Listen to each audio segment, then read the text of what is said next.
Hello everyone, সবাই কেমন আছো? আশা করি ভালোই থাকবে। এখন সকাল 4:45 বাজে, আমি উঠে পড়েছি যেহেতু মেয়ে স্কুলে যাবে তাই। তো দেখো আমার খাবার করা হয়ে গেছে, এখন আমি টিফিন করছি।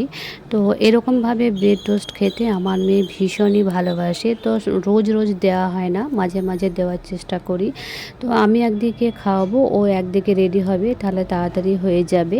আর এদিকে দেখো আমি ব্রেডটা পিস পিস করে দিয়েছি যাতে ওর খেতে সুবিধা হয়।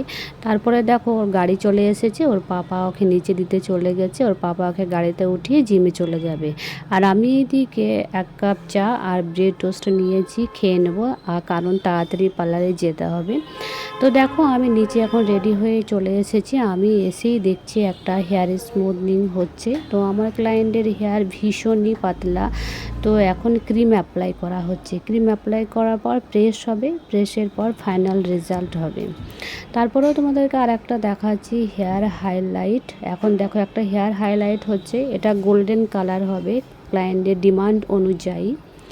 তো ক্লায়েন্ট বলেছিল এরকমভাবেই করতে, ও পুরো অল ওভার চুল করবে না, ওপরের পোর্শনটুকু করবে। তো সেরকমভাবেই করা হচ্ছে। পুরো অল ওভার করলে দেখতে বেশি ভালো লাগতো, কিন্তু ক্লায়েন্ট আগের বার করেছিল, এবার করবে না। তো এবার তোমাদেরকে দেখাবো ফাইনাল রেজাল্ট। তো ফাইনাল রেজাল্টের আগে দেখো আমরা হাইলাইটটা ওয়াশ করে নিচ্ছি। তো যেহেতু পুরো চুলে করা হয়নি, তা পুরো চুলটা ওয়াশ করব না, কিছু কিছু অংশ একটা করে খুলবো আর একটা করে টিউবের মধ্যে জল নিয়ে সেটা ধোবো, ধুয়ে মুছে নেব। তা দেখো ধোয়া হয়ে গেছে, একটা করে খুলছি আর একটা করে দেখো তোয়ালিতে মুছে দেওয়া হচ্ছে। তো তোমরা এরকমভাবে করতে থাকবে, তাহলে ফটাফট হয়ে যাবে, পুরো চুল ধোবার কোনো প্রয়োজন নেই। তারপরে দেখো তোমাদের ফাইনাল রেজাল্ট, দেখো হাইলাইটের ফাইনাল রেজাল্ট ক্লায়েন্টের অনুযায়ী করা হয়েছে, ক্লায়েন্ট এইরকমই চেয়েছিল। তো তারপর ফটাফট খাওয়া দাওয়া করে এসে আমার একটা রিসেপশন ব্রাইড ছিল, তো আমার স্টুডিওতেই ছিল। তো এই রিসেপশন ব্রাইডের বিয়ের দিনেও সাজানো হয়েছে, সেটাও তোমাদের সঙ্গে শেয়ার করব। তো রিসেপশন ব্রাইডকে কেমন লাগছে তোমরা একটু কমেন্টে জানাবে। আর আমার ব্রাইড এইরকমই হেয়ার চেয়েছিল, তো সেরকমই হেয়ার করে দেওয়া হয়েছে। তো এরপরে আর একটাও আছে, পার্টি মেকআপ আছে, সে পার্টি মেকআপটাও তোমাদের সঙ্গে শেয়ার করব। তো কেমন লাগছে আমার ব্রাইডকে তোমরা একটু জানাবে।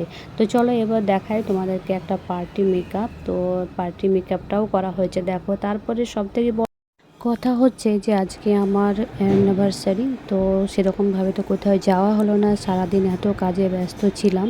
তো আমার হাজব্যান্ড বলছে চলো একটু বাইরে ডিনার করে আসি। তো সমস্ত কাজ সেরে ফটাফট রেডি হয়ে দেখো আমরা এখন চলে এসেছি বাইরে ডিনার করতে।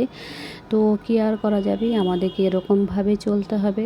তো দেখো আমরা বিশেষ কিছু খাবো না, যেগুলো আমাদের প্রয়োজন সেগুলোই খাবো, কারণ ভীষণ গরম, গরমের মধ্যে এত কিছু খাওয়াটা ঠিক হবে না। তো আমার ব্লগটা এখানেই শেষ করছি। তো কেমন লাগলো সেটা তোমরা একটু কমেন্টে জানাবে, আর আমার চ্যানেলটাকে একটু সাবস্ক্রাইব করে দেবে। আর ভালো থাকবে, সুস্থ থাকবে।